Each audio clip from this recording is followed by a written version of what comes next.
Hey, sweet first graders. Today we are going to read Issun Boshi, the 1-inch boy. Today we are going to identify elements of stories and elements of a folktale you heard read aloud. We will identify similarities and differences in 3 folktales. We will demonstrate an understanding of the word deeds, and we will illustrate and describe an event from a folktale in order to compare and contrast folktales. Our key vocabulary are astonished, crammed, deeds, dodging, and permission. Astonished is a verb, and astonished means surprised, amazed, or feeling or showing wonder. Yisbel was astonished to find a pony standing outside of her apartment building. That doesn't happen very often in New York City. Crammed is also a verb, and it means packed into. Marta crammed so many blocks into the container that the lid would not close. Okay? And you can see those people crammed into the bus, right? Deeds. Deeds is a noun. Deeds are acts or actions. Simple deeds, such as holding the door for others and saying, "Excuse me," can make someone else's day much better. Dodging. Dodging is a verb, remember? Dodging means avoiding by moving aside quickly. Chris was an excellent dodgeball player, dodging every throw that came his way. Permission. Permission is a noun, and permission is approval to do something.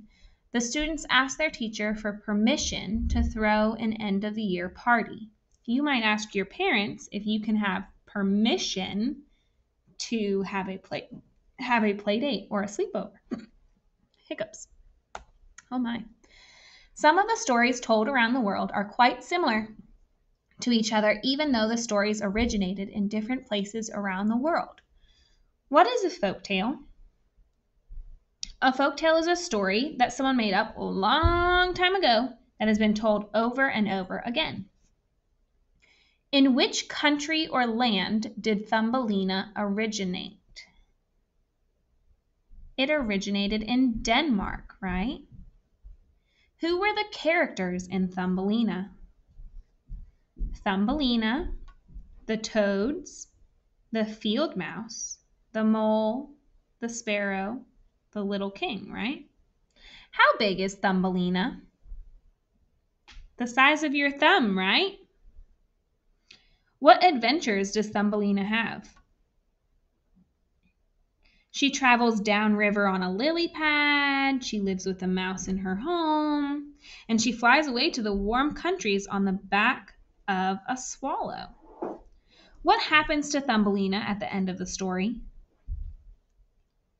She marries the little king. Even though Tom Thumb was very small, he was still helpful to others. How was Thumbelina helpful to others? Thumbelina saved the swallow's life by secretly taking care of it each night. This shows us that even a little person can do great and wonderful things. Today, you're going to hear a story that comes from a different land, but whose main character is also tiny. Which of the following characters who you have learned about are also tiny? Thumbelina, Rhodopis, Tom Thumb. Thumbelina and Tom Thumb, right? Okay. Today's Read Aloud originated in a country called Japan many, many years ago. This is the continent of Asia, okay? And this is the country of Japan. Japan is made up of 4 major islands. Today's story took place long ago on the biggest of these 4 major islands, Honshu. Issun Boshi means 1-inch boy in Japanese. It is also the name of the main character in today's story. Remember, our key vocabulary: astonished, crammed, deeds, dodging, and permission. Listen carefully to find out how Issun Boshi, 1-inch boy, is similar and different than Tom Thumb and Thumbelina.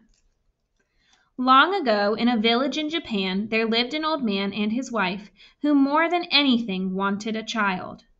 They hoped and they wished. They went to the temple and prayed to the gods. "May we be blessed with a child," they said, "even if he is no larger than our thumbs." And then their prayers were answered. In 9 months' time, a fine baby boy was born to the old couple. The child was lovely and very small. They called him Issun Boshi, which means 1-inch boy, for he was no taller than his father's thumb. What other character names have thumb in them? Tom Thumb and Thumbelina, right? Issun Boshi grew up strong, smart, and helpful, though he grew no bigger. When 12 years had passed, Issun Boshi came to his parents and said, "Father and Mother, please give me your permission to go to the capital city, for I wish to see the world, learn many things, and make a name for myself." So Issun Boshi asked his parents for permission to go to the capital city. When you're asking someone's permission, you ask that person to let you do something. His parents were very worried, scared to think all the bad things that could happen to Issun Boshi in such a large city. But they knew their boy was smart and strong, so they agreed to let him go. They made for him a tiny sword out of a sewing needle. They also gave him a rice bowl for a boat and some chopsticks for oars. So people in Japan, they use chopsticks to eat their food instead of forks, right? And before this read aloud, you saw what a rice bowl looks like and what chopsticks look like. I showed you. In the rice bowl, he floated down the river, using the chopsticks as paddles when the water became rough, and using his sword to catch fish. In a few days, he arrived at the city of Kyoto. Long ago, Kyoto was the capital or government center for Japan. Today, the capital is Tokyo. "My, what a busy city this is," he thought. "So many people crammed into or packed into one space." He walked carefully through the streets, dodging or avoiding the feet of people and wheels on carts. He kept walking until he came to a beautiful house, the largest in the city. At the foot of the steps sat a pair of shiny black geta, or wooden shoes. They belonged to the owner of the house, who was the wealthiest lord in the city. The door of the great house opened. Out walked a man who put the shiny black shoes on. Issun Boshi called out, "Hello! Hello there!" The man looked around, and seeing no one, began to go back in. But Issun Boshi cried out, "Down here! I'm down here! Near your shoes! Please be careful you don't step on me." The man who was the lord of the house leaned down and was astonished when he saw Issun Boshi. So the lord was surprised to see someone as small as Issun Boshi, right? Issun Boshi bowed and politely introduced himself. "My name," he said, "is Issun Boshi. I have just arrived to the city, and I would like to work for you." The Lord picked up Issun Boshi in the palm of his hand, and in a friendly voice he said, "But what can a little fellow like you do?" A fly was buzzing around and bothering the Lord, so Issun Boshi drew out his sewing needle sword, and with a quick slip slap, away went the fly. So how did Issun Boshi help the Lord? He got rid of the fly, right? "You are quite an amazing little fellow," laughed the Lord. "Come on in. You may work for me and live in my house." And so tiny Issun Boshi went to live in the big, beautiful house, serving the noble Lord. He made friends with everyone there, especially the princess, the Lord's lovely daughter. It seemed that he was always at her side, helping her in whatever way he could, whether by holding down the paper when she wrote a letter or simply by riding on her shoulder and keeping her company while she walked through the beautiful gardens around the house. In time, the princess came to feel a strong affection for her little helper. What characters have we met so far? Issun Boshi, his parents, the noble lord, and the princess, right? So Can you describe Issun Boshi's journey to Kyoto? How did he get there? He went down a river in a rice bowl, right? How does Issun Boshi help the princess? What does he do to help the princess? He keeps her company, and he holds down the paper when she writes letters. In the spring, Issun Boshi traveled with the princess and her companions to the Cherry Blossom Festival. On their way home, they began to hear strange noises behind them on the narrow road. They could see nothing in the shadows when suddenly a huge monster leaped into their path. Everyone screamed and ran. Everyone except Issun Boshi and the princess. "Who are you and what do you want?" cried Issun Boshi. "I am Oni," growled the monster. And the Oni were the terrible creatures who bothered the townspeople. But Issun Boshi stepped forward and shouted, "Get out of the way, you demon! I am here to guard the princess. Step back." So even though Issun Boshi is a small person, he's standing up to the Oni. What would you do if you were Issun Boshi? Would you have done that? I don't think I would have. I would have been too afraid.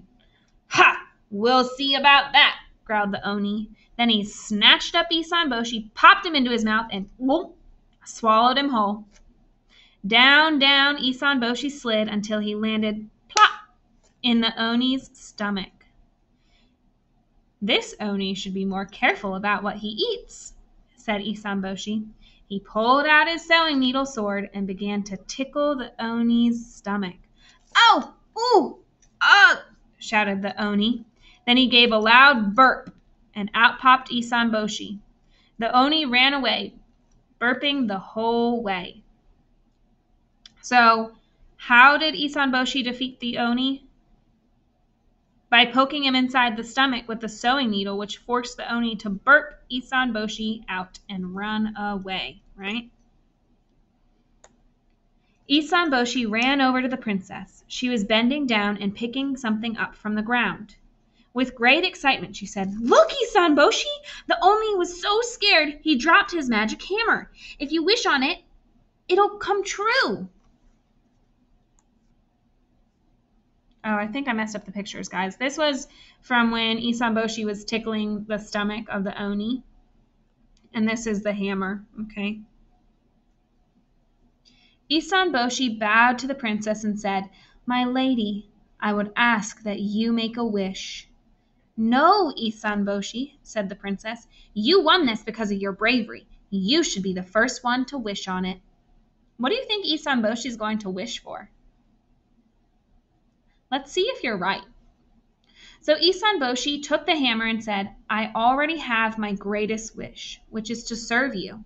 But if I could have another wish, I would wish to be taller." Then he gave the hammer to the princess, who made a silent wish on it herself. What do you think the princess is wishing for? Then and there, Issun Boshi began to grow taller. That night, when the princess told her father how brave Issun Boshi had been and how he had risked his life to save her, the Lord was so happy that he gave Issun Boshi permission to marry the princess. And so you see, the princess's wish came true too. Issun Boshi's brave deeds or actions were celebrated throughout the land. He and the princess lived happily together along with Issun Boshi's proud and happy parents, whom Issun Boshi had brought to the Lord's house to be part of his new family. All right, that's the end of our story. Go ahead and get a break if you need one, and then come back for our comprehension questions and word work. All right, what did the old man and the old woman wish for in the beginning of this folktale? They wished for a child. In which other folktales did people wish for children? People also wished for children in Tom Thumb and in Thumbelina, right? What is the setting of this story? The setting of this story there are a lot of them, right? There's the village, the big house, the Cherry Blossom Festival, right? For whom did Issun Boshi work when he arrived at Kyoto? Who did he work for? He worked for the wealthiest lord in the city, right? What does Issun Boshi wish for on the Oni's hammer? He wishes to be as tall as other people, right? What would you have wished for? I probably would have wished to be taller too. What happened to Issun Boshi at the end of this folktale? He grew taller and married the princess. What lesson can we learn and use in our own lives from this folktale? Little people can do great and wonderful things. How are Issun Boshi's adventures similar to Tom Thumb and Thumbelina's adventures? All three characters helped other people and did great and wonderful things for others in their adventures, right? What's one way that they were different? Well, Issun Boshi is the only one that actually grew taller at the end, right? All right, word work time. So in the read aloud you heard, Issun Boshi's brave deeds were celebrated throughout the land. Say the word deeds with me. Deeds. I want you to say it in a whisper voice. Deeds. How about in a mouse voice? Deeds. Okay, deeds are acts or actions. Deeds can be good or brave, as in today's read aloud. Michelle's New Year's resolution was to do several good deeds for others. Have you ever done good deeds for others? I want you to use the word deeds when you tell about it. What's the word we've been talking about? Deeds.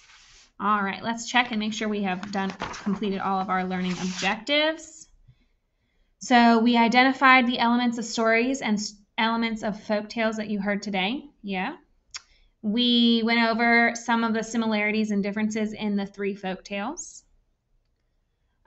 We demonstrated an understanding for the word deeds. And here in just a moment, you're going to illustrate and describe an event from a folktale in order to compare and contrast folktales. All right, guys, great work. I will see you next time.